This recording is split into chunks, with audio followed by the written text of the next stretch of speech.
渴望就可能，心动就发生。本节目由酷爽带感点燃无限渴望的百事可乐冠名播出。美味曲奇趣多多，巧克力味豆多多。感谢我们的职场搭子趣多多赞助播出。华为全新旗舰平板电脑 MatePad Pro5G 强光炫光，轻松大手笔。智能电混四驱，无惧雨雪湿滑。本节目由领克10EMP 指定赞助播出。本节目由专业做扫描3亿人都在用，职场必备神器扫描全能王赞助播出。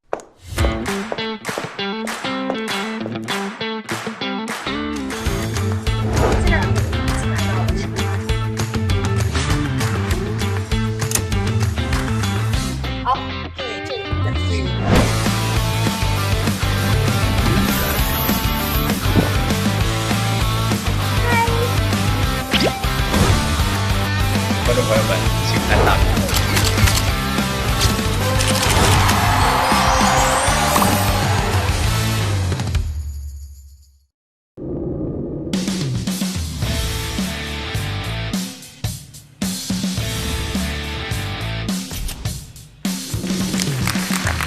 欢迎大家来到腾讯视频自制的国内首档职场观察类真人秀，令人心动的 offer 第7季，渴望就可能，心动就发生。本节目由酷爽带感点燃无限渴望的百事可乐冠名播出。美味曲奇趣多多，巧克力味豆多多。感谢我们的职场搭子趣多多赞助播出。智能电混四驱，无惧雨雪湿滑。本节目由领克10EMP 指定赞助播出。本节目由专业做扫描3亿人都在用，职场必备神器扫描全能王赞助播出。很开心又一次在令人心动的 offer 跟大家见面，我是 offer 加油团的陈明，让我们欢迎我们身边的老朋友，欢迎徐志胜，欢迎王子琪，大家好，欢迎贺峻霖，大家好，欢迎杨超越，欢迎张全林老师，欢迎。上一周8位实习生水深火热，对，宣讲辩论，但是团魂已经燃起了，据说他们结束了就去吃火锅了。从这一期开始，难度全面升级，因为真实的要到新闻现场了，要到一线了，要到工作岗位了。8位实习生今天要以东方卫视工作人员的身份展开实战，参与到世界级的盛会，而且会在 SMG 的官方平台进行直播。这次直播将全面考核他们的应变能力、采访能力，甚至是整个栏目的主编串联的大局观的能力。究竟是什么课题？一起来看。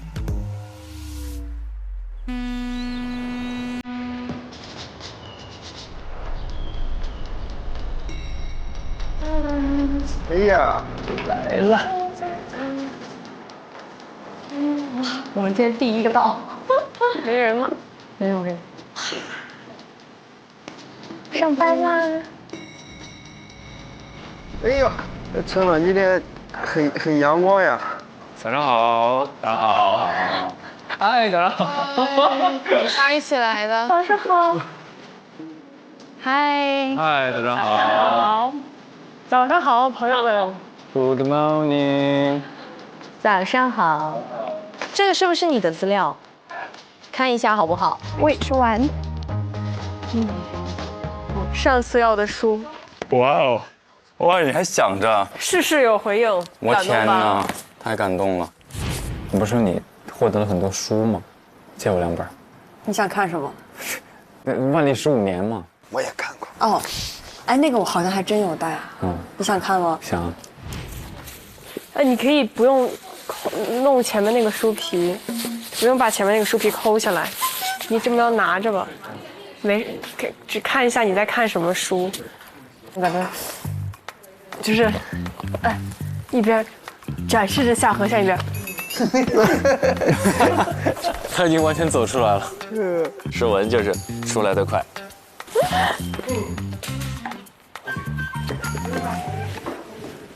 我小昨天不是睡挺早的吗？怎么那么困呢？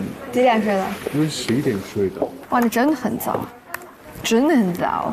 跟你睡多早没有关系，上班就是会很困，是不是？谁上班不困呢？天哪！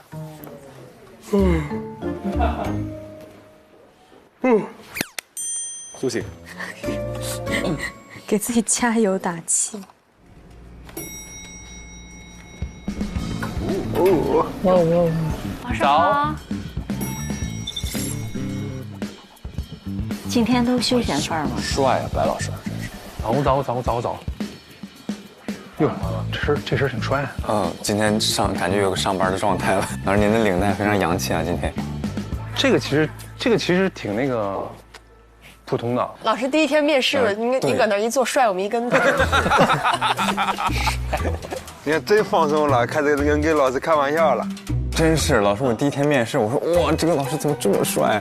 后来一搜，原来是我儿时的偶像。见到偶像都不认识。主要儿时看的时候都是套着铠甲的。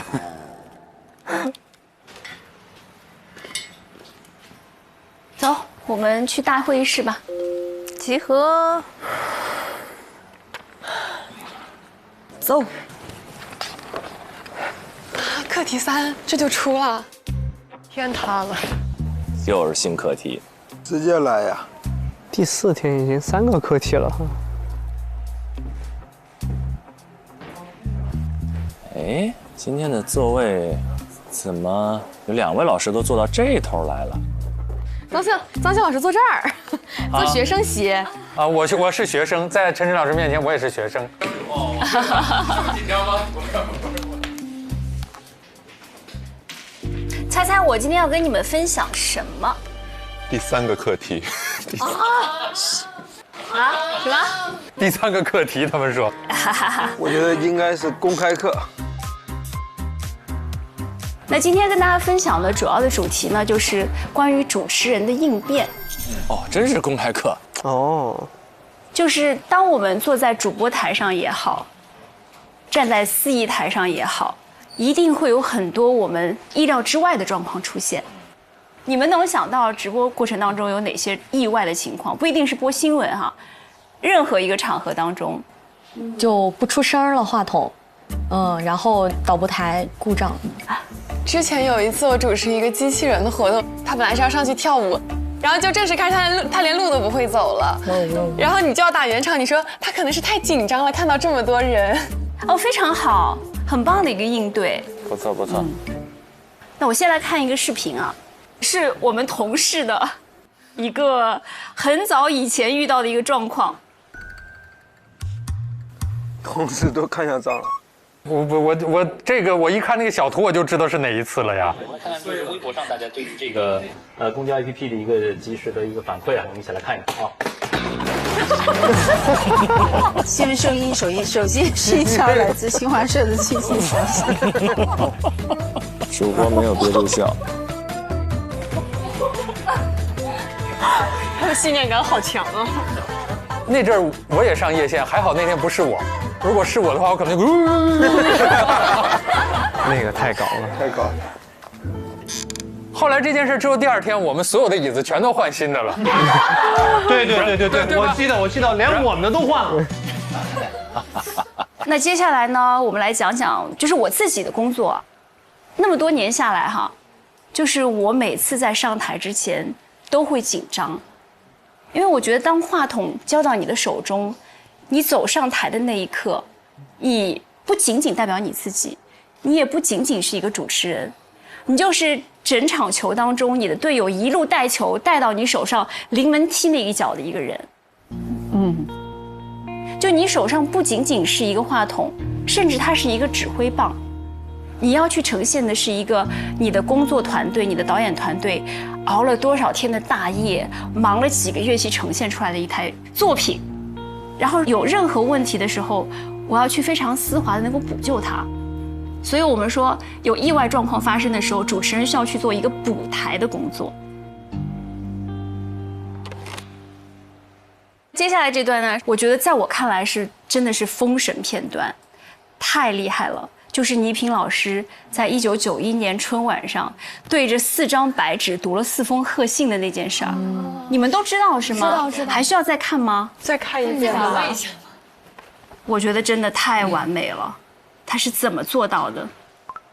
这是一封来自南沙群岛的电报，电文是这样的：虽然与首都北京远隔万里，但是中央电视台春节联欢晚会的精彩节目把我们同祖国人民紧紧地连在一起了。请允许我们通过你们向屏幕前的父老乡亲拜年。这是一封来自美国洛杉矶的电报，来自帕米尔高原的一封电报。我们是武警新疆边防总队塔什库尔干线边防大队的全体官兵。哇，这名字能念对，真是。在这新春佳节来临之际，紧借中央电视台春节联欢晚会的机会，向在千里之外的家乡父老和在异地生活的妻子儿女拜个年，向在此时此刻还继续在各条战线上工作的同志们问个好。我们祝愿伟大的祖国人民幸福，国运昌盛。太厉害了，这个太厉害了，好厉害，太厉害了！我的天，鸡皮疙瘩了。我觉得很多主持人这个时候一定会在思考，你还是能感受到思考的痕迹的，但他就丝滑到没有一点点思考的痕迹，脱口而出。就是所有你看到即兴的东西，不是你现场编，而是在你的数据库里面调用你的存储。所以我们为什么说主持人平时的储备那么重要？因为你从来不要去指望你在某一个关键时刻会有一些从来没有在你脑子当中浮现过的东西，它可以顺手出来，没有的，就一定是一种调用。对。那接下来要说的是补台谱意外状况的台，还有就是要补嘉宾的台。嘉宾实际上是整场节目的灵魂，主持人是他的一个保底，对吧？然后最大的出彩应该是让那个光芒在嘉宾的身上露出来的，所以帮嘉宾补台是件特别特别重要的事情。OK， 好，我们看2段关于何老师的故事。哦，何老师，我们再一次请焦黄老师和蒋方舟为我们继续揭晓最后一位观众喜爱的女演员奖，有请2位。哦。我看过这段啊，这个我看过，这还没显现。好，这没有，我说谁啊？这我们除了有最高端的科技之外，我们也有最原始的手段。老师给您。幸亏。当年寡人演勾践的时候，何灵。大家别笑，大家别笑。那唐老师在10年前就管我叫何灵，他当然知道我叫何炅，但是这是我们之间的一个昵称，所以大家别误会，别误会啊。好主持人的样子，你看，是不是很聪明？就其实不然是一件很尴尬的事情。他的第一反应不是说啊他怎么把我的名字叫错了，而是我要去保护这个嘉宾，我要缓解现场的尴尬。随时随地想喝就喝。其实海泉的表现也很自然，就很可爱，大家也不会觉得说你说错了。你要再一遍吗？这句话得重念一下，毕竟是那么重要。来，随时随地，随时随地想喝就喝。梦辰，今天又刷到什么有趣的热搜呢？热搜呢？回了一个梗，然后这个有趣的热搜，他又玩一下这个梗。首先观众是非常非常开心的，然后呢，海泉就没有那么尴尬了。哦。所以何老师是一个非常棒的主持人，我觉得他很。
哦，老师，这边微辣、中辣、特辣。微辣是吗？那我要微辣的。张老师吃不了辣。我这个可划算了，这一下没花什么钱，请这么多人吃饭。太幸福了，太好吃了，这个好好吃。恭喜大家通过了第2关。我觉得我们的这个进度拉得好快，一下就2个了。我感觉会越来越难这个课题。不是越来越难，就是尽量让你们多体验各种不同形式的。就考的方面越来越全面。因为真的工作的时候都会接触到的。是的。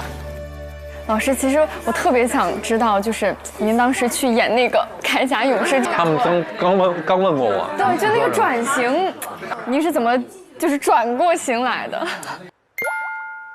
我当时还算是幸运的，就像那些良田说的，当时的机会确实很多，真的很多。10年上海开世博会，就有大量这种报道的需求。尤其是外语频道，一下就多了好多的节目，然后我恰好就专业对口，我就进去了。然后进去之后就各种形式节目一体验，做了2年。然后到新闻的领域。哎，新闻这个就是机缘巧合。哦。因为我2011年还是12年初的时候，我想做新闻，当时说不行，一定要科班的。那我觉得也很合理嘛，我就死了这条心了。结果到了12年底，他主动来找我说：“你愿不愿意来？”那不是王八看绿豆吗？对上眼儿了。那你为什么当时就是做着文艺的东西的时候，就是想做新闻啊？就天生的就觉得我对严肃的事情更感兴趣，我不喜欢搞娱乐。哦。完全没想到这个回答，一张如此帅气的脸，想搞一个特别严肃的事情，但观众们严肃不起来呀，看见你就心动了，又成心动的信号。其实我真的对这种娱乐的事情不太感兴趣。因为老师你平时不太追星这方面，从来没有过。上次我们俩不是主持那个科技节嘛，然后我不是现场有一个妹妹帮我拍照嘛，她回去发给我照片的时候，她说啊，跟你站在你旁边的那个老师他是，我说对他是，她是后来跟我说，她说她很想上去找你合照，但她不好意思，我说百哥可能只是看着比较高冷，你但凡给他搭一句话，他其实就好了。我们大学同班同学。有几个4年没敢跟我说过话，然后到毕业的时候，才跟我说了第1句话。感觉你长得太高冷了。但我觉得白老师看着也不高冷。可是他如果不笑，我要这给大家真实揭露一下白老师的状态。白老师咋了？他们说白老师不高冷，一点都不高冷，他们觉得白老师特别亲切、活泼、阳光开朗。西哥，你觉得呢？跟白老师不熟之前，我也觉得白老师挺高冷。对，主要是我们是看着白老师的节目长大的，《家有好男儿》。那个时候我们还不知道做什么工作的时候，白老师已经是 superstar 巨星。你们就可以休息一会儿了。休息吧，休息吧。Let's go。有新任务吗？有什么话想说？没事没事。扣题。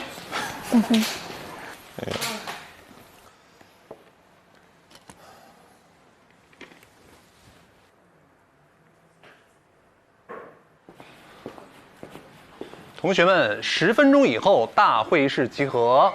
好啊，有新的任务要布置给你们。我天哪，刚刚还沉浸在这大师课的精彩里边，说来就来了。哇，真的都不知道能不能喘口气儿吗？也不给个时间消化吗？这么快吗，老师？来的这么突然。来吧，同志们。好，新任务发布了。好兴奋啊！好激动啊！要去迎接新的挑战。这么快？来了来了！哎呦，哇塞！是课题3吗？是的，走吧。走吧。我的天！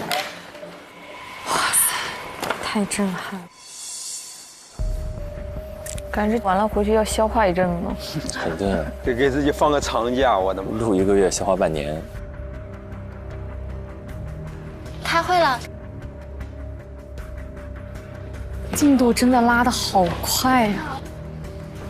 我今天要做一下这边，往这边做一下，看看哪边脸好看。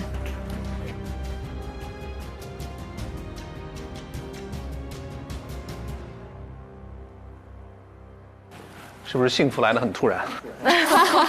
哇塞！对，好，先问你们一个问题啊，作为关心时日，这个紧握时代发展脉搏的你们，谁能告诉我最近在上海举办的一场国际性盛会是什么？来了，国际性盛会了。哦，上海练博会，上海电影节。练博会是在上海吗？上海电影节什么时候的事儿了？世界人工智能大会，人工智能大会。哎呦呀，非常好。2025世界人工智能大会。哇，这个好大！哇，那人在里边会显得很渺小。人工智能。哦。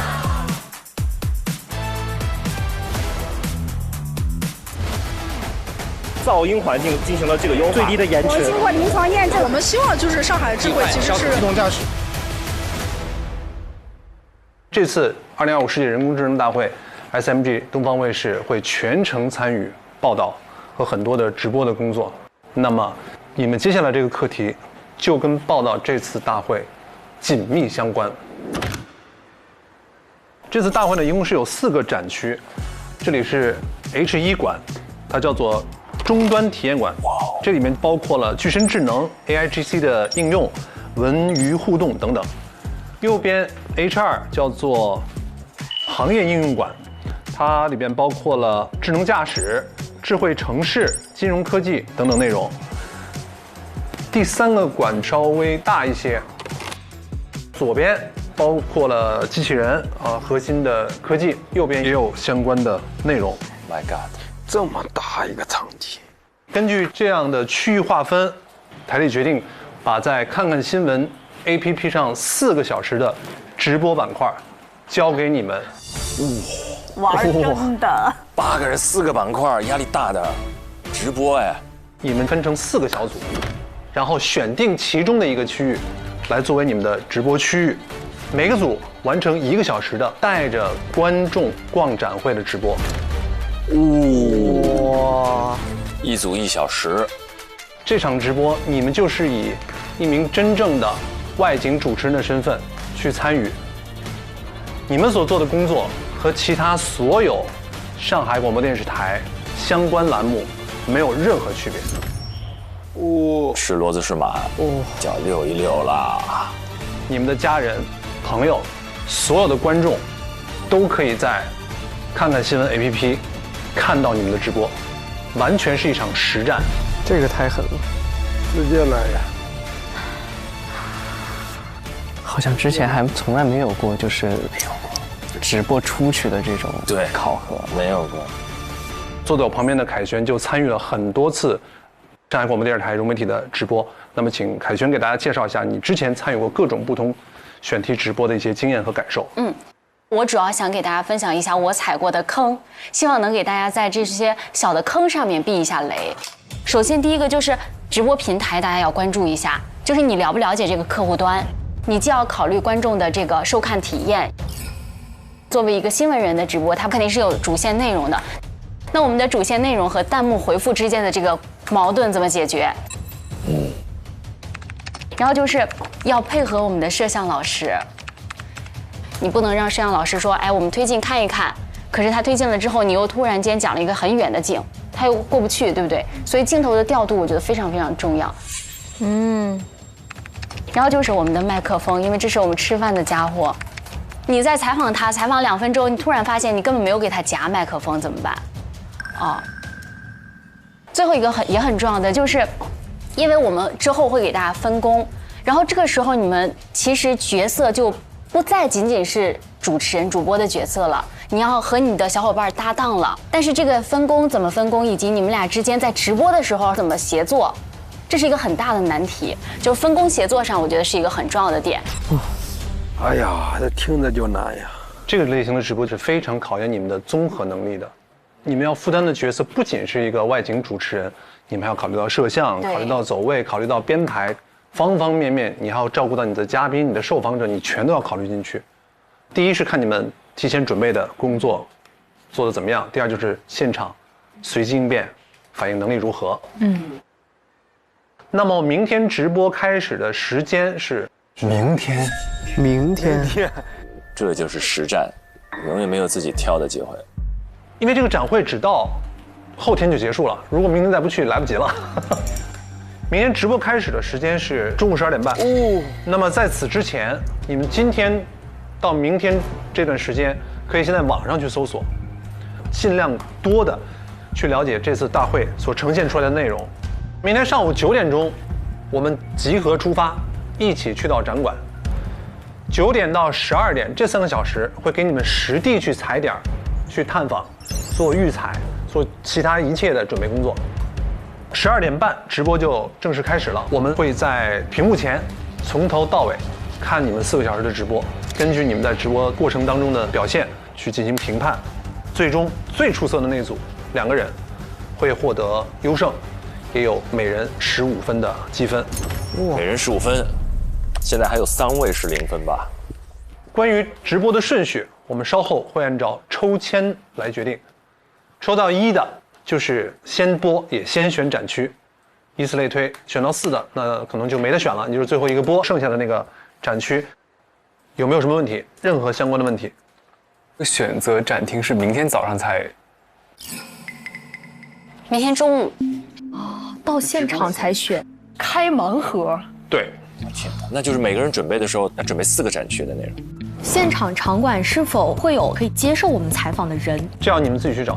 哇，2位同学出镜时长这些都不会计入考量，以你们2个一组呈现出来的效果作为评判标准。集体作战。专业性的场馆的介绍和术语，其实都由我们今天自己来搜索。所有的都是你们自己来准备。那我们就是其实要准备4个部分，取决于你们。如果抽到第1就应该可以。对，老实讲，第1是比较占便宜的，有优势的。抽签顺序决定了你们所要直播的区域有一定随机性。如果我没有选到我最想选那个区域，我怎么办？这个你们要提前给自己留好后路。妈呀！分组是这样，一会儿大家回到工位上，你们以发邮件的形式，把你想要合作的搭档名字发给冯林，成组的那个人他也把你的名字发给了冯林，那你们自然组队成功。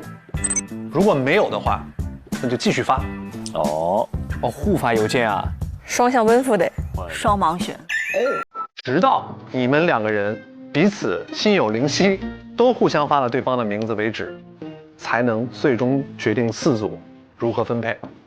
狼人杀，明白吗？不要沟通啊，在此之前不要沟通，看看你们心里有没有默契，好吧？还不能沟通。对，其实告诉你双盲哦。是，就是我还以为之前能对的是我先你先我，然后咱们就搭档。你现在只能靠眼神。能对上眼神也是心有灵犀。好，没问题，我们就回到工位，准备发邮件。不要讨论啊，同学们。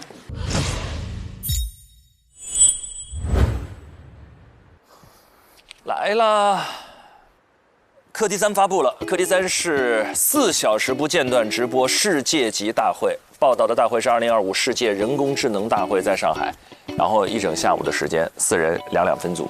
那这一次直播，他们是融媒体的全平台，应该是看新闻的这个直播，因为它是一个专业的展会，而同时又是面对互联网。全林老师站在专业的角度来看，这次的难点在哪？太难了。就是我要是掌控这一次直播的总导演，我不会放8个新人4组去干这个直播的。是。直播主持人既要求流畅，又要求有内容，又要求专业性，对吧？然后容错率极低，直播主持人嘛。所以这种情况底下，就是3个熟悉里面，你最好都熟悉，就要不然你配合的团队你是熟悉的，我一个眼神，哎，你这个摄像就知道跟镜头，要不然呢，就这内容我特熟悉，专业性强。对，就是我张嘴就能来。然后空白了我也能说，对不对？就是内容我特熟悉，要不然呢就是工作流程我特别熟悉，就是我大不了少说点，但我捋下来应该是没问题的，对吧？但是你现在想一想，对于这8个人来说，这3件事情是不是都是不熟悉的？然后内容，2025年的人工智能大会，一大堆新的东西、新的产品在涌现，又多又专业，然后这个工作流程就是大屏小屏一起播，又要播又要跟观众互动，3件事情都是不熟悉的。太难了，天不时地不利人不和，替他们捏把汗。我觉得一点都不难。你觉得一点都不难？就我也不懂，像张老师刚刚说的1、2、3、4这些，我需要去掌控。假设你上了的话，你要怎么接？你现在就看这俩机器人正在打架了，你会聊点啥？稍等，来了，哎呀，来了，摄像就位。不是，我就带大家来看看这个3、2、1 ，Action！欢迎大家来到这一次2025年世界人工智能大会。然后我们现在看到1号展柜这2个机器人在打架。这个机器人姓杨。好，对。其实我觉得是向大家通过这个机器让大家看，是最关键的。我觉得就是可能有的人来不了上海，这还直播去了，你看这是。哎，教你看个专业的。来，接下来我们镜头来到了张泉灵老师。3、2、1 ，Action！您现在看到的是2025年的人工智能大会啊，我们现在来看一下，这边有2个机器人，他们已经准备上场。那这个机器人呢，来自A 公司，这个机器人呢来自 B 公司。别看他们的个头有差别，谁能赢真的不好说。来，我们现在先看一段，看一看谁的出拳更精准。因为这个出拳的精准，不仅需要它的视觉配合，同时也需要能够随时的应对 B 机器人的。B 机器人现在不再看对手，一直在看我。嗨 ，B 机器人，嗨。那你不参加比赛了吗？哦，他是招财猫公司。哇，太厉害了，张泉灵老师，哇，太厉害了，太厉害！专业人士，专业人士。俊林，你有很多的主持经历和主持经验。我想到了，就是当时主持了一个活动，然后他也是前一天晚上，然后才把那个台本，应该是给到，然后，就第2天就要。直播了，当时也是非常的紧张，也是直播，全程直播，全程直播，用一晚上背完之后，然后临时要上台之前的那几分钟，跑过来跟我说，那个小贺，我们有一个词儿要改一下，然后你要多加一段。当时在台下就一直默那个词儿，然后最后还是就是直接就。把它给流畅的背出来了，流畅的背出来。对，本次特别节目是由中国传媒大学播音主持艺术学院的青年学生，北京广播电视台音乐广播文艺频道听听 FM 各区融媒体中心的主持人，以及来自北京市直机关单位、市广电局和市重点战区管委会的干部职工代表们共同参与。感谢你们用青春的声音托举起崇高的理想。那次真的也是运气好，但是真的特别的紧张，就是感觉说到最后一个字儿的时候，我自己在台上我都那个嘴角都，怎么还单边上扬？意味深长的微笑啊！哎，演员抢记自己的台词跟主持人抢记自己的串词，哪个速度会更快啊？我觉得可能不一样，但是至少就我们在第1期我跟志胜试的那个，我短时间内我记不下来的。是的啥？就一大段口播。哦，那个肯定不会让咱背的吧？就讲那个什么人脑专业性的那个。如果提词器坏了呢？那确实是。那确实你就得往下，我就遇上过，你播着播着提示器就黑了。啊？提示器黑了不是最可怕的事情。最可怕的事情是脑袋黑了，是提示器的那个纸，就是早年间啊，它不是电子的提示器，然后那个纸呢也不在你手里，专门有个推稿员，你知道吗？就是早年间，然后我那会儿播那个早间。就是然后3点半上班，6点开始播，所以那个早间的推稿员推着他着了，你知道吗？然后呢，你本来觉得他只是慢了，你就编点话，你想总该动了吧？啊，不动了，然后你再一看，人睡着了。这依然不是最可怕的，最可怕的是，他把1号纸粘到了3号纸的后面，2号纸不见了，所以你正特顺畅的说着话呢，然后发现下一段话跟这段话接不上，填空题啊，那怎么办？接着往下编啊！啊，我的妈呀！编完了，然后直到跟那个对上，关键是你看到那个画面，就是这个人也在找，对吧？他突然发现你说的话跟他推的词儿对不上，然后所以你就看那个纸在你面前。那你换一个那种地址。对，后来就必须拿到自己手里自己推啊，至少自己睡不着，对吧？哦，现在很多提词器的那个进度开关在自己手上。对，但是电子的你就是危险，物理的你更安全。哦。我刚才一开始没弄明白为什么陈晨老师会搞一个，就是突发情况的一个大师课在前面。后来我现在理解了，这4个小时得遇到多少突发情况？太多了。所以孩子们真的得做好点心理准备，看他们应对的到底怎么样。当然，他们在正式进入到现场之前，他们还会面临着分组和备战的挑战。我们要看一看这个双向奔赴的旅程，谁跟谁能够配对成功，而且他们将怎么利用如此短的时间完成最高效的备战。一起来看。来吧，百事蓝宝，哎，人工智能大会是你的主场，你有没有什么建议可以给我？那不如从我的故事讲起吧。我是由一群充满渴望能量的工程师们创造出来的，他们喂给了我无数的视频、文字、音乐，教我如何理解人类的情绪。现在，我不仅掌握了自然语言处理和知识图谱构建能力，还能通过技术进行创意发散。本质上来说，驱动我不断进化的是人类对拓展认知边界的渴望与好奇。我之前觉得这机器人啊都是冷冰冰的，但是我发现好像 AI 也是像你一样非常的温暖。那我明天就要去做这个现场报道了，你可不可以给我加油？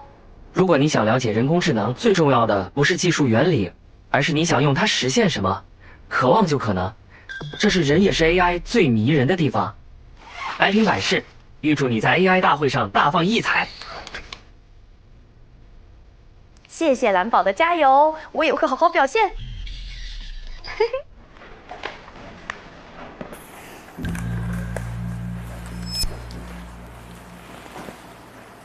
每个人发邮件的时候一定要说你是谁，然后你要选谁。好。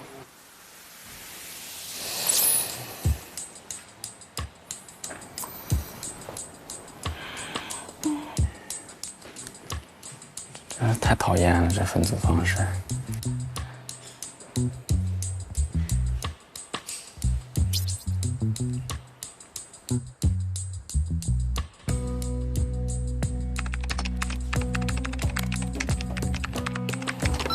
哦，王韵玲选了庞征啊，王韵玲选了庞。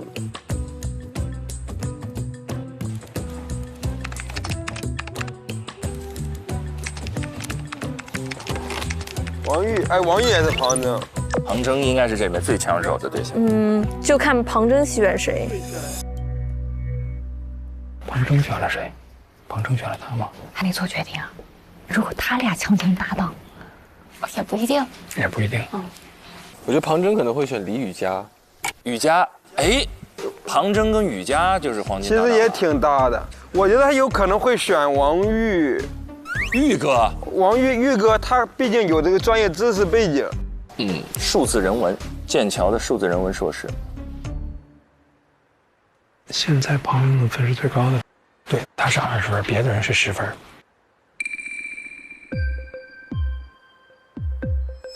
哎呀，他回头看了，哎。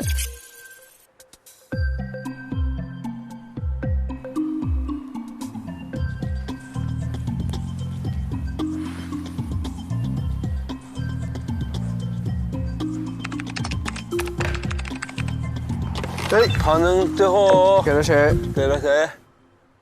哦，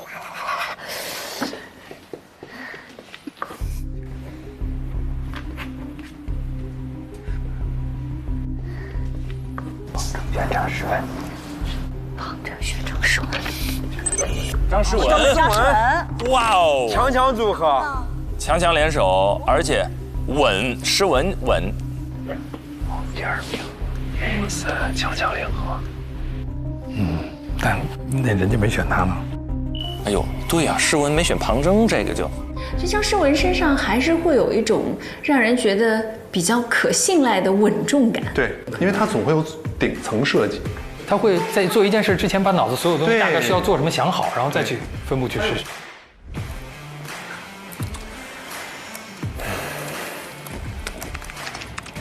哎，子泰选谁？子泰必选诗文，必选诗文。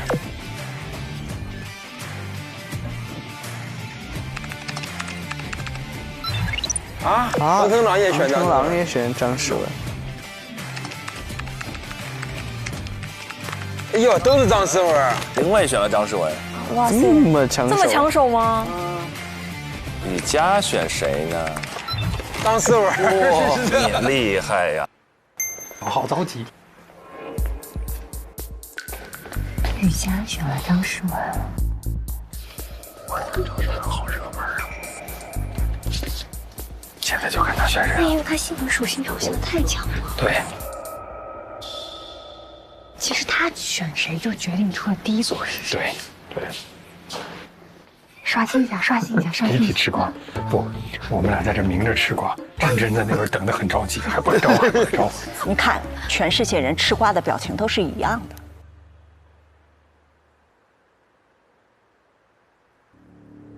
诗文也纠结了。哎，朋友，发邮件有 deadline 吗？干什么？发邮件有截止日期吗？我不知道。张诗文现在一边是雨佳，她的好友闺蜜，一边是子泰。我们俩是一个班的，对，同班同学，对。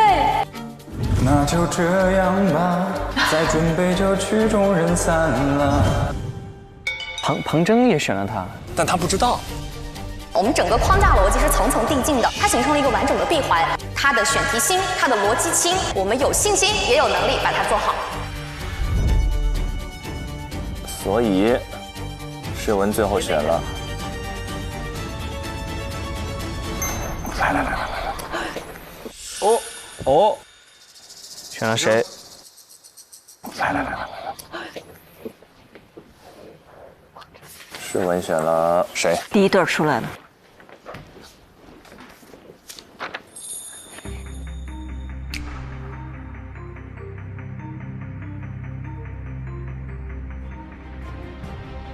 第一轮互选只有一组组队成功。谁呀？张诗文和谁？子泰。雨佳。庞征、张诗文，庞征、张诗文。果然是双强。两个队长。庞征、张诗文。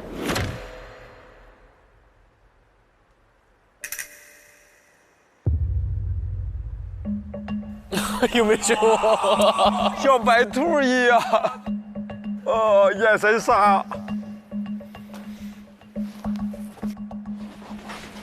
这么有默契的吗？看我昨天说的话，就刚刚好。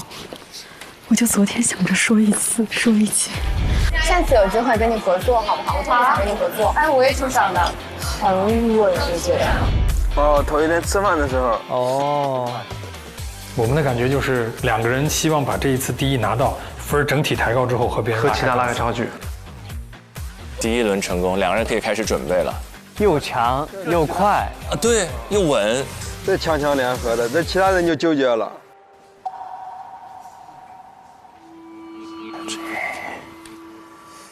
哎呀，子泰失落了。哎呀，雨佳真的，雨佳。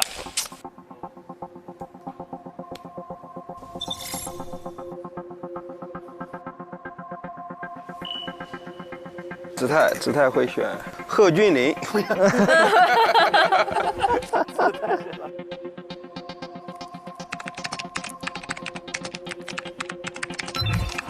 子泰选的林蔚。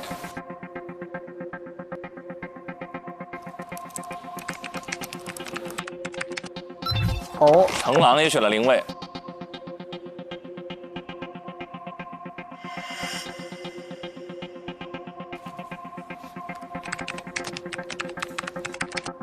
又是杨林伟。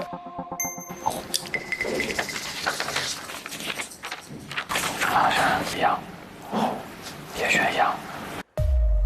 哎呀，谁能想到？难啊！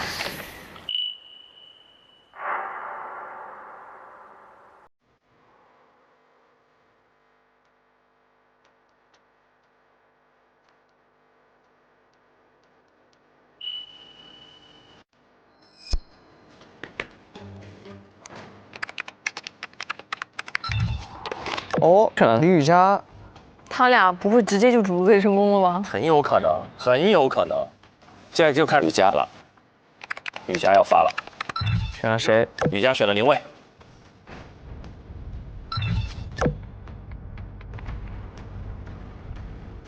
雨佳选谁？好，成了。哎呀，第2轮配对成功。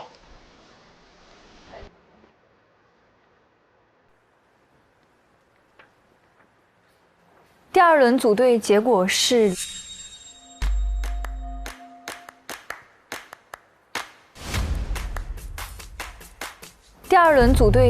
是李雨佳。雨佳和林蔚如果组队的话，这一组也是挺强的。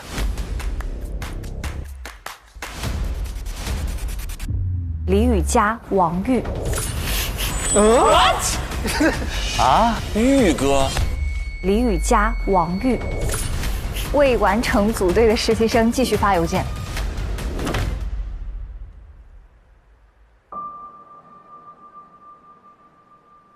哎呀，子泰心真是一下荡到谷底。哎呀，我深深为剩下4位朋友担忧啊。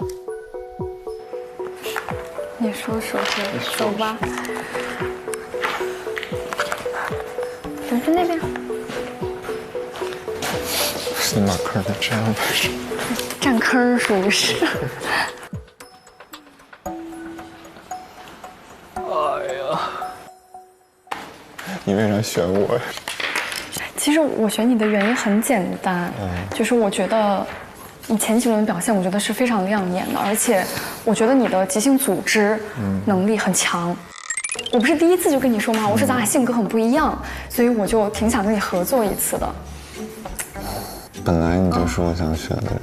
哦，真的吗？对，感谢你支持。我觉得你的能力是被所有人看到的，所以我觉得你不必担心，我非常的有信心，这个课题拿分。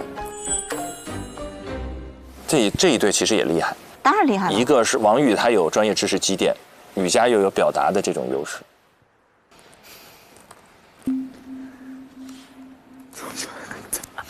怎么办啊？这是谁想出来的选搭档的办法？心里是真的慌了。别忧伤，林伟，刚才有3个人选了你。剩下的4个都不是对方的首选。对。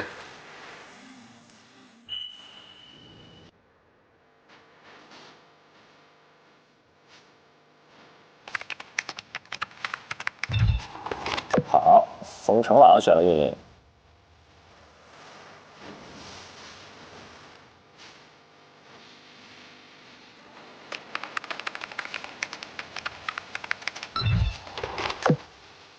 程朗选了运林，运林选了林蔚。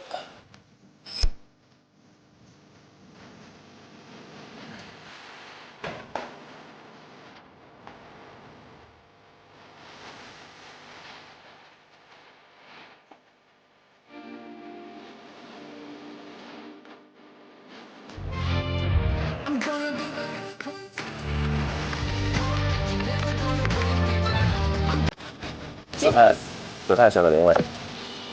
林蔚会选择，来，他选了谁？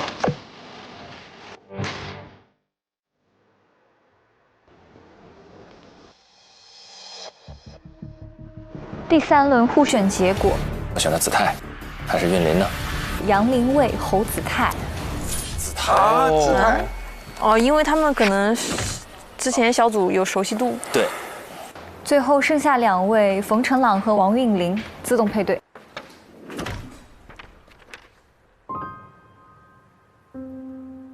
哦，其实这个是在测试你认为你的长项跟你的搭档的长项。是的。我最后1轮选择了你。啊，你最后选择我。对。挺好的，挺好的。虽然我不是你的第一选择，你也不是我的第一选择。没听着是吗？我们要快速构建一下队友情，虽然这不是彼此的第一选择，但还是要赶快。你第2轮选了谁？第2轮你啊。哦，你第2轮选了我吗？对啊。然后你3轮还选了我。对啊。哇，必须！那我很开心。对啊。俩人这个好幽默呀。对不起弟弟，我第3轮再选了你。林蔚跟子泰，两个人第一句话聊天很像就相亲节目之后，我也不是你的第一选择，你也不是我的第一选择，但是我们在一起了，那还是缘分呐。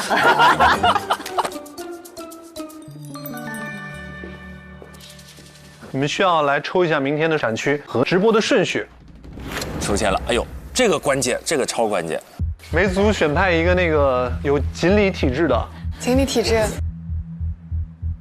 我去了啊！我要把这次把命运一定要照在自己的手里。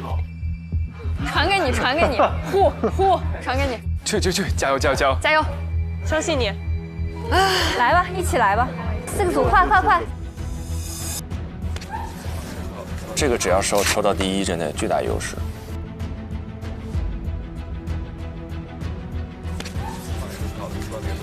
颤抖的手。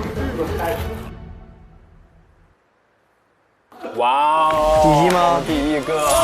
因为命运握在自己的手中了。恭喜！也不错，也不错。第3组，我们是4。最后一个可以，我觉得可以。他们还第4组啊！还第4组，哇！麻绳专挑细处断呀！阿弥传和苦命人啊！对呀，我觉得也第4挺好的，我们有时间可以准备。对，我们可以更多的熟悉。至少有3个小时可以准备。走，在这。米饭。走！来，我们去那里准备吧。所以你们的准备时间是最长的。那我们能不能他们弄的时候我们去逛一逛？当然可以，随你们。可以是吗？随你们干嘛？他们多了3个小时的准备时间，就等于，而且又多了3场的经验，而且可以看前面的。对，我觉得这个也是挺重要的。但是他们悲哀的是在于他们必须准备4个方向，这个压力大。老师，那我们去准备。好，去吧。那个明天早上9点钟出发啊。好。打开思路。我们去那个吃饭那个地方。是啥的吧？我们吃饭那个地方比较好了。天哪！没想到，因为我一开始，我是真的就是觉得，这个题材太难了，它1天之内你不可能说准备一些理论性很强的东西。没问题，我觉得我们只要把资料搜得够全。可以。我觉得现在太乱了，我心里。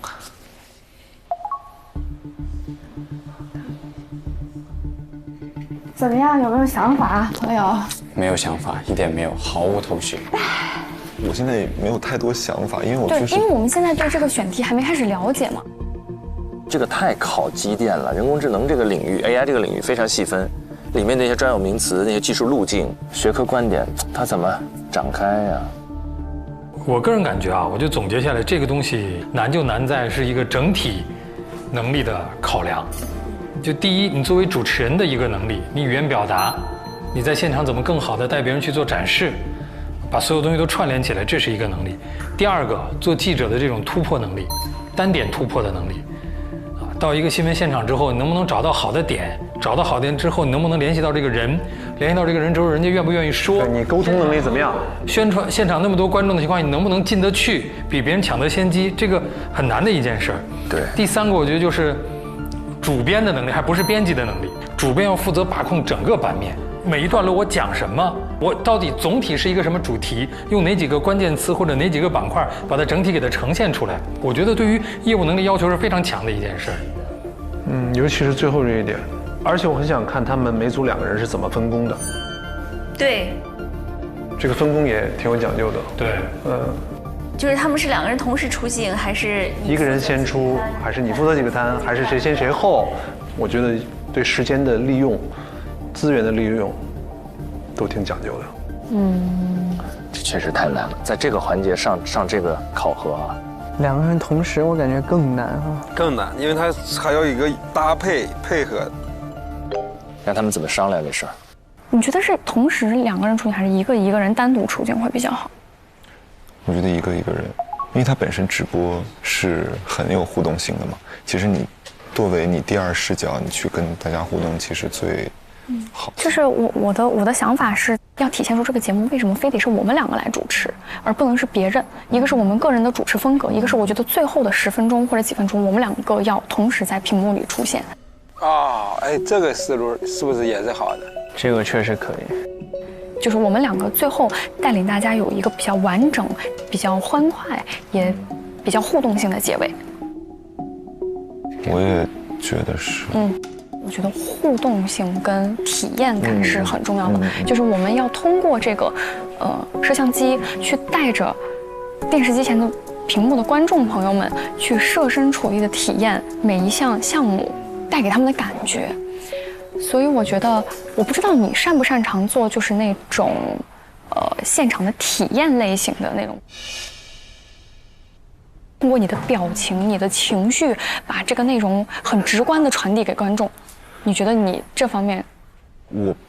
我就担心我说的太沉了、太稳了，以至于它的生动性没有办法特别好的展现出来。嗨起来，宇哥。生动性其实不靠说的，现场永远比你说的更生动，对吧？对，但是我是觉得你能展现出来。对，因为我知道我可能比较擅长这方面，但是我觉得你可以尝试。我肯定会，我可以尝试，我肯定我愿意尝试，但是我毕竟是一个我知道竞争，我是怕拖你后。不会，我觉得就咱俩既然在一个组，我们就发挥各自的优势，然后共同把这个东西弄好嘛。你先看内容。但雨佳也许会把玉哥激发出来，因为雨佳是特别直给、青春的那种，特别阳光，有什么说什么。那出镜方式，你是觉得我们两个一起出镜？我觉得一起的话，第一安心一点，第一安心一点，第二就是不用一个人，因为一个人叭说很累的。但是有个问题就是，如果说我们两个同时出镜，那谁去联系采访嘉宾呢？直接问的话，其实会尴尬吗？比如说直接问说，哎，我想问一下，我刚刚看到您体验了这个项目，您觉得你有什么想法？根据我就是这种经验，就很我觉得大部分人他们看到这个镜头，他们第一反应就是说他们不要采访。哎呦，现场抓不一定同意。对，真不一定同意，就不一定配合，然后也不一定能高效率的出东西。不，我们可以在直播我们游玩的过程当中，我们就观察那些人躲镜头。如果想躲镜头的话，他看到镜头第一眼，他可能就会走开。但这样子，我们两个人在直播的过程当中，我们的心思可能没有办法顾那么全吧。有可能他就是好奇，但他并不想出镜。明白。哎呦，不行，我觉得还是冒险的。我们可以，这个我们可以再商量，我觉得。我觉得这个直播我们肯定是要准备好一些资料，但是我觉得很多都是明天见了情况详细确定的。我其实突然想了一下，我们4位导师，从臧希老师和柏学老师的角度来看，他肯定还是希望这1个小时的直播，他能收获一些有效内容的。不，他要收获的话，前3个小时就能够收获完了。他如果前3个小时都在接收很大的信息量的话，那我们最后1个小时，我们还是要给情绪价值。是的，就是我们的感受，就是快乐、轻松，对，2只快乐小狗，对，去玩的那种感觉。是，就虽然这个玩意是个高科技，但是我们带着大家来玩，搞奇招，也许有奇效。我们有时候也可以跟观众互动一下，比如说，哎，大家可以看一下，哇，我们就可以 Q 一下尹志老师，哇 Q 哇那个东西好像哇好有趣，怎么样的？我们甚至还可以这样，就比如说，就这边有一个很大的有飞机什么的，然后你或者我们就跑过去。假装合照，我说给你拍照，对，就那种。可以，对，就是这样子，就很有活力，整个要轻松。我们开场要不要这样？就是2个人背靠背，这样出来，然后开始做自我介绍。我觉得我们的肢体动作可以打，就比如说 “Hello， 大家好”，就这种感觉。Hello， 大家好，就这种感觉。可以，哒，耶！这样你觉得这样状态是 OK 的，是吗？我觉得这样真的挺好的，挺好的。我们还是很有默契的呀。对。你想想，我们没有互选中过哎，这个表情。对呀。而且有你在，我会觉得安心很多。比如说像现在一样。有你在，我也很安心，就像现在一样。说实话。真的。好，我相信你。希望明天我们也安心一点。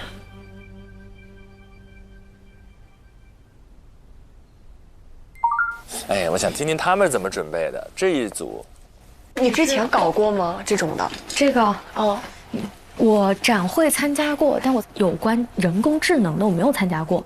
那好玩了，我2024年新华社北京国际车展的出镜记者，2个半小时，也是一镜到底。然后2023年世界机器人大会的编导。哦，那就好办了，那好办了。这个太重要了，机器人大会的编导。还有2023年服贸会的出镜记者，就是每天在跟这些东西打交道。稳了，我上，稳了，太稳了。我刚刚其实在想了一下，因为它不是一个2人的过程吗？我觉得我们俩还是必须都要出镜，这是第一点。然后第二点，我觉得在配合上会有从一个展台走到另一个展台吗？我们可以有的时候是双人，需要去互动的环节的时候，我们肯定是需要有一个人去提前做沟通、踩点。这个我跟你想的一模一样，我觉得咱们一定是要有单人的，要有双人的。对，哇，他们还默契太快了。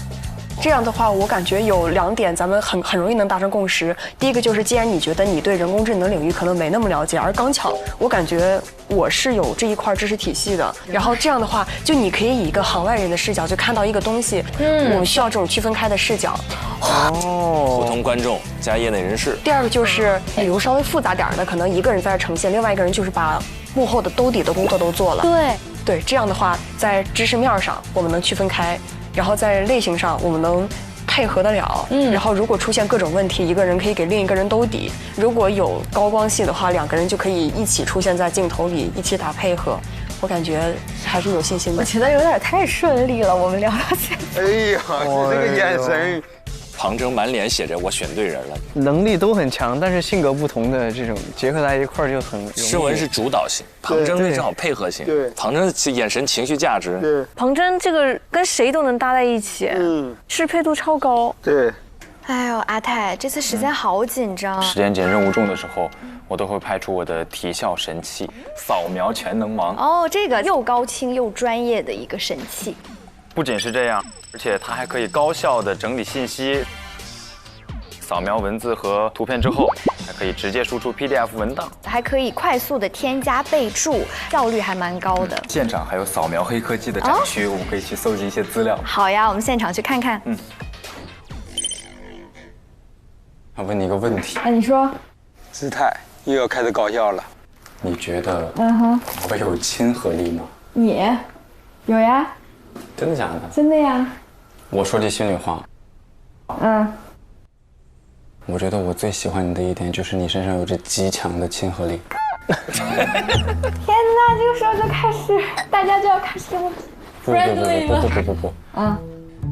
翻译过来就叫观众缘儿。有一个抿嘴自信的那个。对，那种感觉自己很帅。Do you get it? Do you get it? Yeah. 不只是观众缘，别人会有跟我们交流的欲望啊。对，就是我们会让别人可能感觉没有那么紧张，所以我们在现场要多互动。对，同意。哦，原来在说这事儿呢，是在备战呢。所以，我们接下来该干嘛呢？接下来就是这样子的。一组就是你抽1的最大的优势，其实就是你今天就可以要选定你到底要选哪个。对，其实我们就我们2个选就好了。然后我们选完，我们今天到明天中午的时间，全部就来准备这一个曲，这就是我们最大的优势。对，就选人机互动性强的，然后有趣的，然后可展示的内容丰富的，更好玩一点的。然后我想的就是我们俩的一个呈现方式，肯定会有一个开场，我觉得最抓人眼球的一个景开始，然后接下来我是建议我们就分一些单人的段，然后我们最后的时候我们再合到一起，或者中间有一些小的那种2个人的互动，跟嘉宾去聊天什么，你觉得怎么样？可以。OK。子泰他跟诗文在一起的时候就感觉很搭，现在他跟林薇在一起又感觉很搭，子泰百搭，子泰百搭。我们这次的主题是智能时代同球共济，这次的面积是首次突破7万平方米，吸引了800余家企业参展。哎，这个点，今年在展会现场有个很明显的变化，就是几乎随处可见具身智能。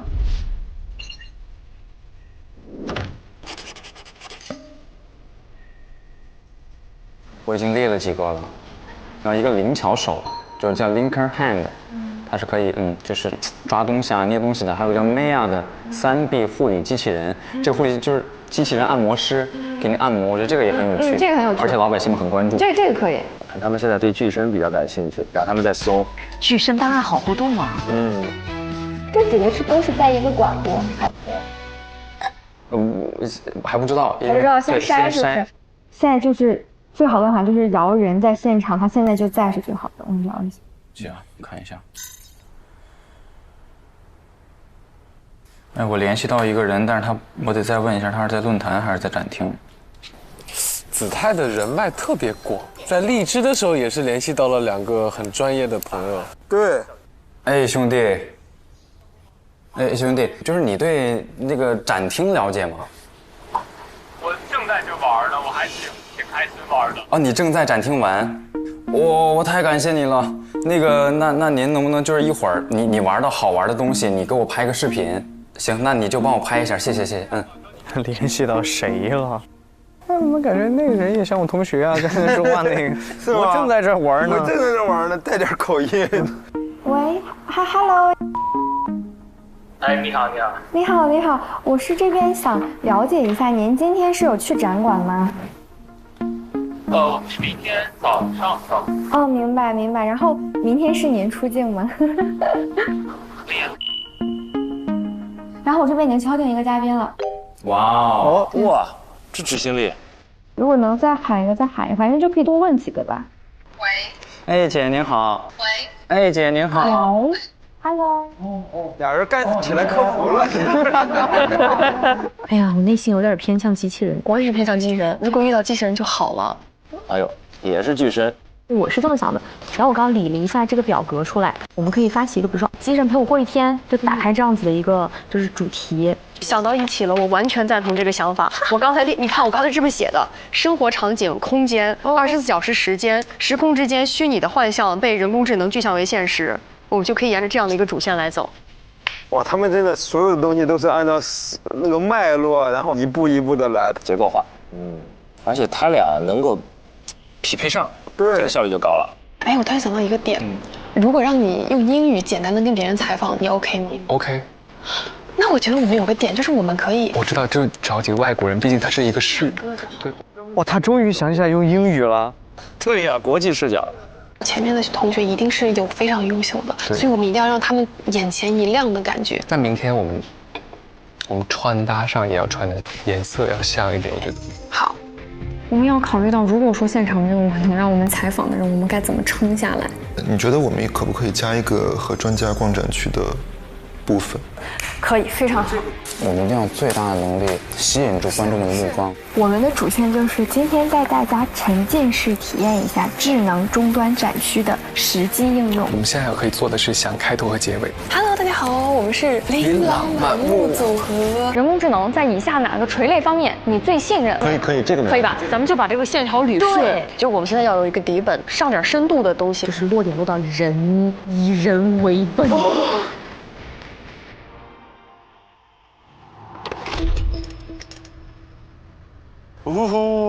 中间一度我感觉都可以直接投票了，就他们2个队长组，这俩人太可怕了，效率太高了。真不一定。真不一定吗？真不一定，因为其实现场的魅力就在于现场有特别多你意料不到的事情，所以你前面准备的结构越严密，你到现场遇到的挑战越大。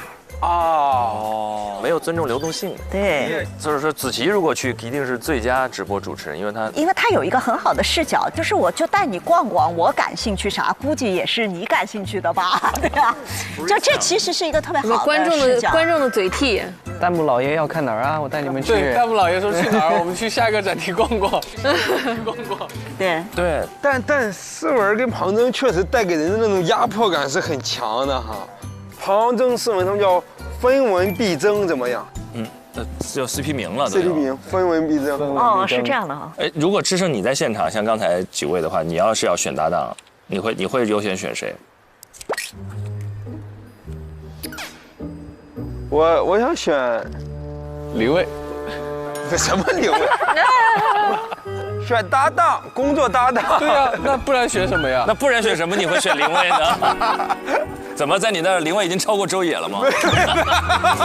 没有吗？不能吧？这个事儿你都知道呀，哥哥。这能不知道？这了解的有点多，感觉。这哥哥你功课做的太多了。我还用做功课吗？往我这咔咔推，我这。Hello， 大家好，我是周也。哎呦，这个就是周也吗？徐志胜，这个就是周也吗？徐志胜，周也没来之前，天天听人念叨你的名字，你知道吗？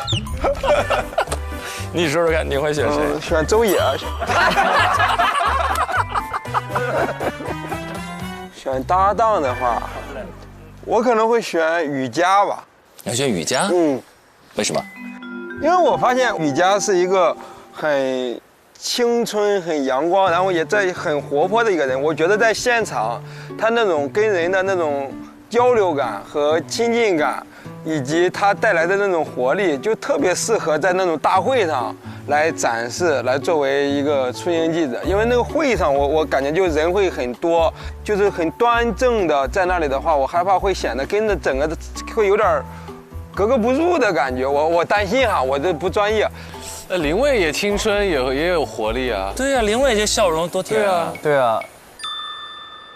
林蔚当然也很好了。那人家不愿意跟你组队呢。哦。但我不会选杨超越。我才不要跟徐志拜一组呢，听着就不好。志拜，杨落后。要你超越。但我觉得志胜刚才说的理由还蛮充分的，就是雨佳她的那整个气质风格呀，然后那种外向、张力、甜美，确实很像周也。对，哎，什么呀？所以这个选择理由非常充分。俊林如果在现场的话，你肯定会选子泰。你抛开室友身份，你认真讲，如果是真的做直播的话，你会选谁？哇，真的做直播的话，哇，好难选啊！其实真的感觉。我其实觉得，如果要按照这个专业上来说的话，真的，那个林蔚老师还真的还挺专业的，因为他还有经济学的这个背景，可能有学科背景，对，有学科背景，然后有这个留学的经验，然后可能在这种世界性的大会上面也会有一些你说的很对，因为他们如果碰到外国专家的话，无缝衔接的采访就能跟上了。这个时候双语在世界级大会上确实是有优势。几位在选的时候，我其实也在想，选搭档可能有哪几个要考量的部分，或者最终会促使我们做出这个决定。因为今天其实场上也有很多有做过主持人的工作，或者有做过嘉宾主持的工作。在我们平时的真实的工作实践当中，我们选搭档是怎么选的？有没有一两个就是你心目中最理想的那种完美搭档？全林老师有吗？如果您真的要出去做一个采访，像这样的直播环境，我的真实的工作状况是我从来不选搭档。单兵作战。我可以接受跟任何人搭档，但我从不选择搭档。为啥呢？你自己如果有选择的话，那不是会更？就是因为其实直播是一个最终不是由2个主持人呈现的节目，它是由整个直播团队呈现的节目。然后你作为主持人来说，其实你已经有很高的话语权了，你还选搭档。那么导演的创作度在哪儿？摄像的创作度在哪儿？他们认为谁是更适合这个节目的？从他们的角度会怎么看？所以对于我来说，我是不选搭档的，我只等着被分配搭档。百搭就是我历史上唯一选过的搭档是只有撒贝宁。我上大学的时候拍电视剧，我是女主角，我选的男主角就是撒贝宁。演员搭档。我们在北大的时候拍过一个电视剧，对。其实也没关系，每个假期我们都可以横穿整个美国，也挺浪漫的。哎，怎么就我一个人说话？你怎么不说话？让蛋糕给噎住了呀？所以您跟撒老师有过感情戏？对，不巧是有的。然后我选他的原因就是因为他个矮，我不用垫苹果线。按这个逻辑，子琪再也无法被选上当男主角，这么大高个。我可以垫苹果线。OK 了，他们刚才各自已经这个配对已经就绪了，接下来直播前的踩点是非常关键的，因为他们要看一看基本的路线、基本的结构，包括现场的情况跟他们的预设是不是有差别。我们一起来看一看，在直播踩点过程当中有哪些趣事发生，一起来看。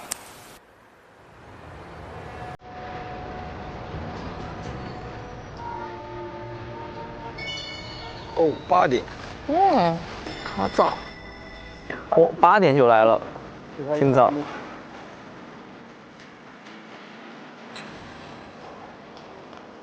华为用中国芯片支撑了上亿的模型运转。天哪，已经有词儿了。我已经开始准备装法了。可以进吗？魏魏老师，我们的稿子。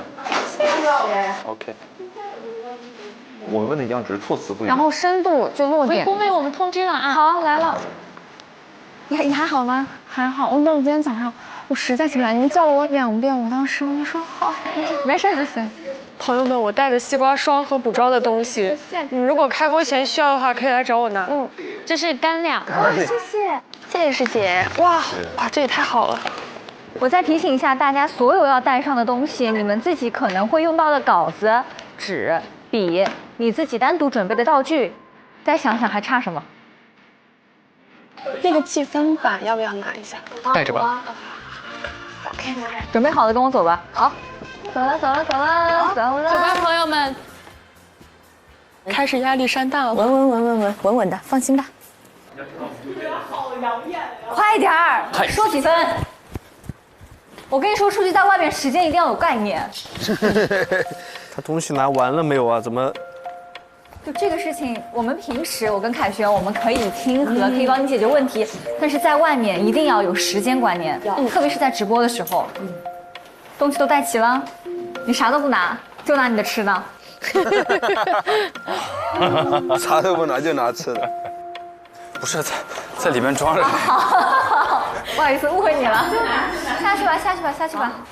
又0克10 EMP。其实跟你们俩分到一起，我还挺开心的，是吗？我觉得有种特别的缘分。小冯弟弟和玉玲妹妹，就是正好是我的名字拆开来。对，我们就不要叫琳琅满目了，我们叫冯琳组合。冯琳组合呀。琳琅满目这个名字取得挺好的，我看你们意思也搭配过了，是不是商量过的？对，昨天有 OOTD 一下，蛮好。就小黄鸭组合。我想在车上稍微缓一下，家人们，完了。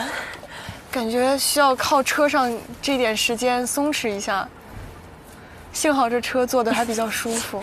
太早了，8点肯定都睡。一晚上准备这么多专业内容，对，基本上没怎么睡，我感觉。你们已经找好嘉宾了。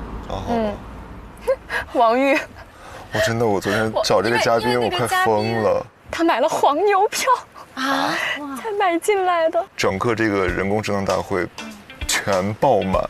买不到1点票，对，2手平台炒到1000多块钱，然后就费了各种各样的方法。哇，那你很棒哎！我觉得这么短时间内既能找到人，又能搞定票，真的太厉害了，太强了。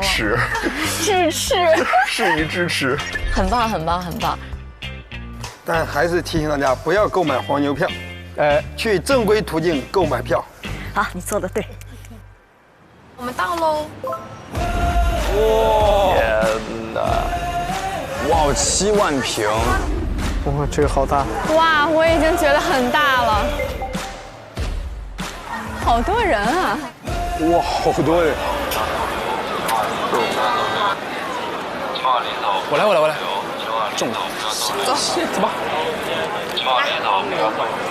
来，我们先汇合一下，来这里集合。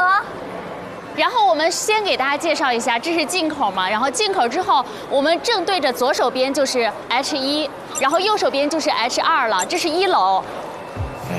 踩点。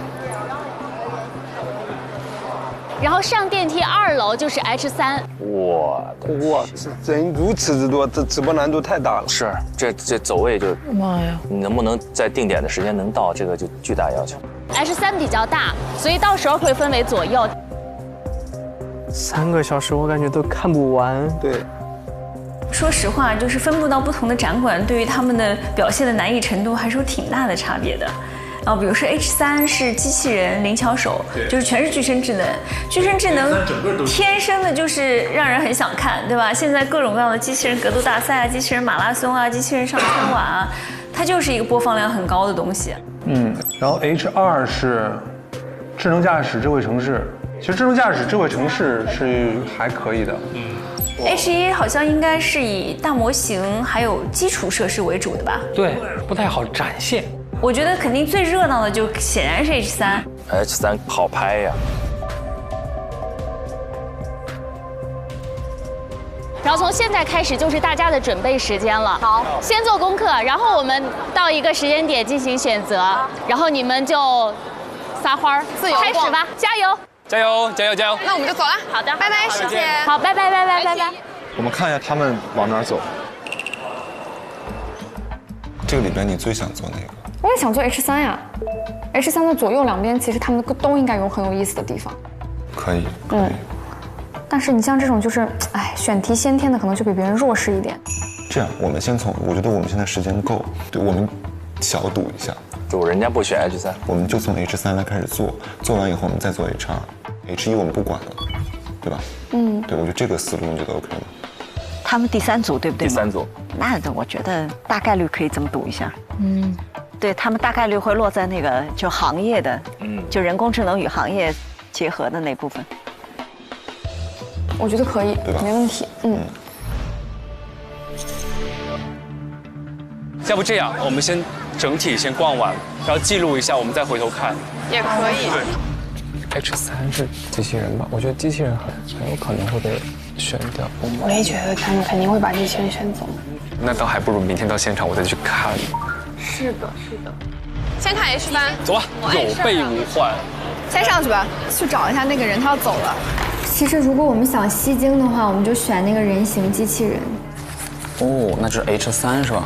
都是想选人形机器人。前期那个就是语数科技，它在4，然后简长智能是可以给你做夏日饮品的，也在4。银河通用是机器人化身便利店员，也在4。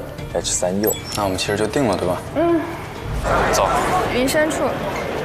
好，我们直接去2楼吧。我比较青睐的几个，一个是这个傅立叶，前提是我们能选着右边。对，我也喜欢这个傅立叶。就是如果要做工业的那个零售抓取类的话，就是银河通用，然后再下来语数就是博眼球的格斗打拳。目标清晰。他们把 H3选完，所有人都没有去 H2。对，我们先去 H2看看吧。走吧。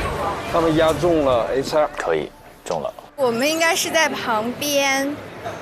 哎，云深处这不在这儿吗？云深处，快，这边。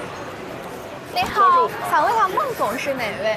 孟源是吗？您是哪里啊？我们是那个刚刚昨天联系过的上海电视台的，这个是您吗？我看他把不是这个，这是我们另外一个，您联系就好了。好呀。那我们就是大概12点。就给您踩一下点。昨天跟他表达的也是这个意思。你们需要问什么内容呢？可以把内容先发给我们看看吗？因为我们是要不要接受采访，首先要看看内容的。不，我们的采访问题不会特别的刁钻啊，因为我们是想带领就是观众朋友们深度体验一下这个人工智能大会的好玩的一些地方，所以说它的科普性不用特别强，主要是好玩。我们的产品众多不是好玩，我们产品更多是在行业的应用上。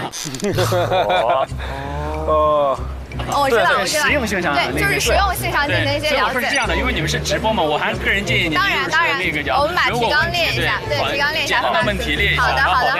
或者您现在可不可以就是对我们有一些亮点，可以跟我们讲一下，我们也可以。我们亮点就是因为这次我们的展会是搭了2个区域，一个是您看叫行业应用展示区，这个展示区里我们是真实还原了我们电力巡检的真实场景的，这是一个大亮点。其实您刚刚介绍这些就特别好。对，这个才是必要的。因为我们是一个直播嘛，其实也特别简单，就是一个一镜到底，就是一个镜头，不会特别复杂。好的，对。你们那个名字起的也很有诗意，云深处出自那个唐诗。对。我加你个微信好不好？好，谢谢啊，走吧。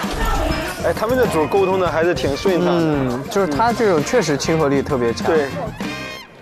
还要找一下那个最重要的。语数是吧？语数找一下。就在旁边，语数。对，就在旁边。但语数太火爆了。天，走不成。语数人太多了，我的天，挤都挤不进去。这怎么弄啊？我们刚好有这个，我们伴随着这个音乐来跳一段舞，好不好？我觉得肯定最热闹的就显然是 H3，那 H3 他们的难度就是我昨天看到一个新闻，语数的展台挤满了人，里3层外3层。是啊，我今天看拳击区域，哇，全是人。哎呦，这个直播难度太大了。这太火爆了。现在我跟他联系上了。语数吗？对，我跟语数联系上了。我，他可以给我们开绿车。我，语数也能联系上。可以的。嚯，林蔚真的人脉，哇塞，有东西，这个真的有东西。我。自己找人找到的吗？对，因为我们不是之前在金融工作嘛，然后这些上市公司都有，就是都会找老师认识一下这样子。哦哟，你看我说这个经济学背景还是，对呀。我们去联系一下吧，就走，我说们直接过去，因为我看到那工作人员在那儿。啊，你好，老师，是这里，我们是那个陈总推荐过来的。你听听，陈总都出来了。想跟咱们做一个直播，是你们进来自己介绍的。对对对，然后如果咱们有同事一起，那就太好了，就可以帮我们介绍一下。对，1点半是有一个擂台赛，你们1点20过来就好了。明白明白，没问题。你们提前联系了几个啊？联系蛮多的。哇，可以。你好，我是这边的 PR，需要我支持吗？就是我们是昨天联系过的，然后我们12点半到1点半有一个直播。好的。我们一会儿来找您。谢谢，拜拜。谢谢。你好，我们是那个昌总推荐过来的。可以。哇，林蔚这太强了，昌总推荐过来的。哇。然后您有什么亮点想展示的吗？我们也可以记下来。加个微信呗。好嘞。名片。这个是我的名片，您汇存。哦，你好。我们是李总推荐过来的。李总又来了。会先把我们的一个新闻通稿拿给您。太好了，太感谢了，谢谢。哦，你好，我们是林总推荐过来的。林总，你是林总的总啊。想做一个小的直播。可以。对。傅立叶也敲定了。我的天哪！辛苦了，杨老师，感谢你的救急。全当人生体验。哦，还有嘉宾到了现场。还有嘉宾，你看，人嘉宾进来也没买黄牛票。我姐是人脉王。确实是人脉王，太广了。这个经济学这个背景真的太猛了。我感觉联系人是一个很难的事儿，你知道吗？还要就是敲定啊，什么约定啊什么的。但这是核心能力啊，对，太厉害了。你到这么专业的展会，不能靠都自己懂吗？你不就得联系专业的人吗？这个太厉害了，林蔚太厉害了，我要选林蔚。我觉得开场和结束，我们还是设计一个开场的落点，还有结束的落点。如果对方选的也是 H3，我觉得很有可能。他们就是这边，我猜，我们就另一边好了。我们昨天理出来的思路不是从个人生活到工业效率到情感陪伴吗？然后是1天24小时为主题，对不对？然后第一个个人生活，其实我们就可以从国地中心，正好国地中心其实在整个场馆的中间，然后人也比较多。然后那个场馆也很大，所以我觉得在这里开场的话，机器相对来说好摆一点。这个方向结束之后，从个人生活不是要到工业生活场景吗？就是你要上班了，那就介入到一个机器的分拣，其实就是这里智源。因为智源的话，它就是有流水线的分解，然后它有一些这个拍出来也会好看。对，我觉得里面还可以插一个比较重要，就是一个比较重要的点，就是养老。你的养老可以插在这里，健康监测和情感陪伴。他们的那个是有设计感的。那我们的策略是这样，我们先去到我们预设的第一个点，然后在第一个点的附近，如果我没有看到好的，我们直接用一张白纸给它记下来，然后我们从第一个点往外进行生发。但是我们的主线我们是不乱的，可以吗 ？OK， 那就这样，就是在框架和节奏布局上，我完全信任你。然后在每一个分支的内容和它的技术细节上，你可以信任我。好，走吧，走，干活。哎呀！这个也太猛了，这是双剑合璧呀！他俩对于这个整个全局的把控太清晰了。但是前面杨林蔚他们7总下天山，7总下天山，不好说谁强。先走的时候卡一下时间。哦，还卡时间吗？是得卡。国地在这儿。哎，老师您好，看新闻的。我们之前了解这边有一些什么拳击啊，还有什么爆米花的制作，就感觉互动性、趣味性，这个可视化都很明显。其实趣味性不强。趣味性不强。因为我们关注的可能不是一些商务的，因为我们研究的是整个人形机器人的共性技术。比如说数据。那么到底什么样的数据是有效的数据？什么数据高质量数据？仿真合成数据跟真机数据是一个什么影射关系？这个是我们研究的。你讲的特别好，待会儿能不能就是也像我们这样，就是再交流一下，介绍一下，可以吗？哎呀，这个情绪价值给的，谈妥了。我们加个联系方式，加一下您的联系方式。踩点来加。哎，老师您好，看到你们这边就是打麻将这个题材，我觉得很新颖，很有趣。麻将机器人，这在成都的卖爆吧？然后到时候我们能不能在1点半到2点半这个区间过来拍一拍？可以的，没问题，我们记下。加一下那个联系方式。我们加一下您联系方式。老师，就你了。很简单的，这是我们其实是串这整个馆，然后这是我们中间的一个很小的一个环节，因为我觉得情感也是很重要的一个点，就你了，好不好？那我们要不排练一下？可以啊，可以啊。好，那是提前跟您联系啊。好。放轻松，老师，简单的很。庞征在就是人脉在啊，对，咱没人脉，现场挖人脉，现科，社交，临时社交，临时社交能力真的强。就是我们想要有一些好玩的、有趣的、可视化，像这种互动性强的，能不能帮我们推荐一下？这边他这边会有这个安排。好，谢谢。放轻松，没事的，你讲得很好，很轻松的，放心吧。好的。好，那我们到时候联系哈。好的，拜拜。我觉得还有一个问题就是，如果我们在同类型里面已经找到了相对我们觉得还不错的，我们其实就不需要再去把同类型的都看完，对不对？有一个点是，你要找这个同类型里，一是最极致的，二是在操作方面最好的。就比如同样是姚操抓东西，如果你能操纵它抓东西，它的表现力相对来说比这个要强的。好，这个是我们可以简单的扫一眼。快11点喽。这个互动的话，路过的时候其实可以带一下。路过的时候带一下，因为反正咱们要往下走。OK， 我们再看一下这家吧。从画面上来说，这个更直观。这儿其实是有更多不规则的。哎，他俩真有经验。对，庞征3年直播，然后他又做了那么多的展会的一镜到底的直播，他们俩配合起来真的天衣无缝啊。数据采集，我们实现了一个全身的一个零延时的摇操。这个也是在业内是最高的一个水平，延时可以做到30毫秒以内。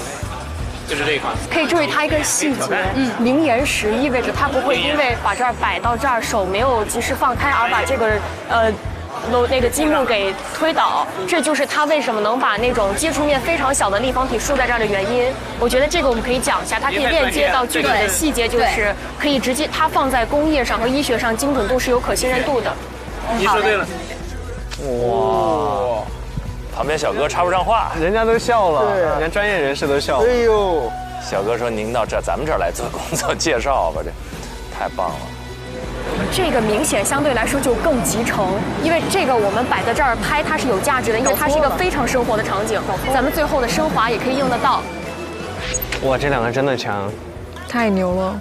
那边有王总、汤总，这边纯强啊，我天。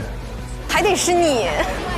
我觉得这个效果很好哎，对，我觉得这个非常适合。你想，而且它就是生活生产，你全方面它都给它包括进来了，就很多点能说。它直接解放的，就可以把家庭主妇从家庭里解放出来，让她去做更多有个人价值的串起来了。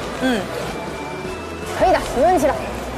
然后待会儿我们上去之后，就把路线再走一遍，然后把负责人揪出来。然后把每一个点的分配搞清楚，把开场白结束语确定好，完事儿了。吃点东西补充体力，思路明确，目标清晰，没问题的。您说的基础设施建设是南方电网公司，我们先去南方电网公司看一下。还有那个领克是吧？在这儿，我们等一会儿再来。我们先去南方电网沟通一下基建的人选，好吧？好。您好，我们是那个看看新闻平台的记者，然后我们下午会进行一个4个小时的直播。啊？对，然后在2点半到3点半，我们会主要在这个场馆跟大家进行采访互动。对，到时候我会来找您。我们可能想让观众去实际的感受一下。亲自的体验吗？就是先体验完了跟你。通过他的体验来让观众们知道我们本身的一些核心技术和核心亮点。对，这个可以啊，我可以先聊一下。没问题，好的，那这样我加您的微信。我加吧，因为我要来，这样更方便点。我重点放在就是这个展区里面所有的有关于体验类的，然后你这部分可能交流、交谈、采访、可以提问，没问题。一开始我们是一个非常非常好玩的一个开场，然后可能比如说在播了10分钟、15分钟以后，我会开始想这些东西跟我有没有什么关系。然后我是想的是开场，在咱们这个场开场，因为我觉得我们可以在跟旁边那个机器人先有一个互动。实际生活现在是在一些展厅上做一些讲解，营业厅上。它就是可以跟着你走，然后跟着你问答和讲解和体验。我觉得这个不是基础设施，我们换一个。哦，不是，我得做引入，这个部分是我得理我的内容，对。瑜伽好可爱，我得引入，着急了。因为我也是通过一个讲解员的一个形式，所以我想开场就是以他来开场。谢谢您，谢谢您。然后是这样的，就是李佳，基建这块就说一个是吗？哎，腾讯展区好有意思呀！腾讯展区很好玩的。腾讯展区太棒了，很好玩的，里头有一个那个3D 的新的大模型发布，就是你一句话就能够变成一张那个动态你可漫游的图。哦，世界那个叫什么？世界图景生成。那个可视化多好啊！对，那拍出来多棒啊！然后话题延展度也好。对，就比如说你原来那些美术设计老师是不是就会失业了？就你好多话可以聊。我还想再找几个，就是像这种很具象化的体验的内容。那我们在3天的时间内就可以完成一个机场周围的场景的建模。哦，3天时间就可以。请问这个画上画的是什么东西？我不是让他解答具体的问题。明白。那除了这个还有什么内容？我觉得够了，这个展厅我们这几个点够了。我是想把这个展厅做的时间久一点。然后这边是我想体验一下。智慧城市基础设施和服务吧，现在找智慧城市好不好？我是觉得还是扣制造。那制造可以，对，还是扣制造。他们思路好像有点差别。而且我们要逛其他展区吗？我觉得其实 H1也应该逛一下。我们确定能选到 H2吗？如果说选不到呢，2个小时准备哪够啊？你先把制造定了。我的意思是你先去 H1确定展台。不，我觉得展台很好确定，因为它主题不一样。为什么很好确定呢？就是我们现在这儿去确定，对，我来这里，然后你们先弄。先去吧，赶紧去，朋友们。俩人要吵起来，俩人。您好，我想问一下，我们是那个东方卫视那个看新客户端的，就是记者有采访，然后我想问一下大家，就整个我们这次布展的一个亮点在哪里？亮点我们是提交给主办单位的，这个我们不方便是吗？不方便，因为我们对外公司有这个采访规定的，不是每个人都能接受采访的。哦，好。但我觉得他这个状态很难，就是撬动别人那个。对，亲和力，就刚才说的，你第一时间跟人说话的时候的那个感觉，就不要试探，你不确定的试探别人，人家就说不行。但是你很确定、很笃定，就这样的，人家就会松动。您好，我是那个看看新闻的，下午会在这个展台有一个直播。这2款主要是工业场景的，主要是用在工厂、物流，所以它其实属于制造类的。对，高端制造。高端制造，哦，太好了。你看，雨佳这样，他就是说话掷地有声，就是你的那个交流欲强不强？如果不强，别人就直接拒绝了。是，而且那个气场、包容度也，这真是一个玄学啊！这个，因为有的时候你强势的时候，有些人他莫名其妙就被你带动了。我现在在这边，你在哪儿？哎，王玉，来吧，我跟他们的经济对接好了。好的。我们先模拟采访吧。可以。然后，那今天我就来到了2025世界人工智能大会的现场。我所在的这个位置是 H2展区，这个展区主要展现的是 AI 人工智能技术在我们不同行业，在我们不同行业的一些领域的一些应用。那今天我有一个搭档，他给我布置了一个任务。是吧？你说我同事。好，我同事给我布置了一个任务，要回答他的3个问题。说实话，我不知道问题是什么，但是我做了提前的准备。不是，别说3个问题，然后回答一些问题。你让我先说吗？瑜伽崩溃了。但是，对付这样性格的人，这个好用的，好用，不内耗。对，对，我及时就反馈给你，我不喜欢你打断我。你让我先说吗？然后对，回答问题。然后呢，所以我也是有备而来。然后呢，那最后我就穿上，我就会说，那我身上这个到底是干嘛的呢？然后请这位老师来给我讲讲。然后我就会跟他有互动。然后互动完了之后，我们就往下一个点位走吧。走。我总觉得玉哥就像心里面在一直想着玉哥脑海中也过了100句话了，但是玉哥有点紧绷哈。科技加之于人生，就是那一瞬间的事情，它可能并不是一个长效的，说是让你在慢慢的长河中去体验，而是它可能经过了很多的变化、很多的历练、很多的磨练，最终呈现于我们人本身是很还是太不口语了。就我觉得你尽量口语，但是你的尽量口语，我就是有一个我的意思是你不要怕新闻，因为你本身非常新闻，所以说你用这个来破掉它，你就开始玩，你就嗨一点。玉哥有很多评论类的内容，但有点。玉哥是主持界的丁太升，我玉哥，你要不要把你的内容也过一过？玉哥，他老盯着别人干啥？对。我说实话，我现在突然觉得，前面的内容咱俩一起来。不要改了，不要改了，不要再改了。但是我觉得就是一个人。不要再改了，不要再改了。就我觉得你把它做强，不要改了。就我觉得我怎么做你都会觉得有问题。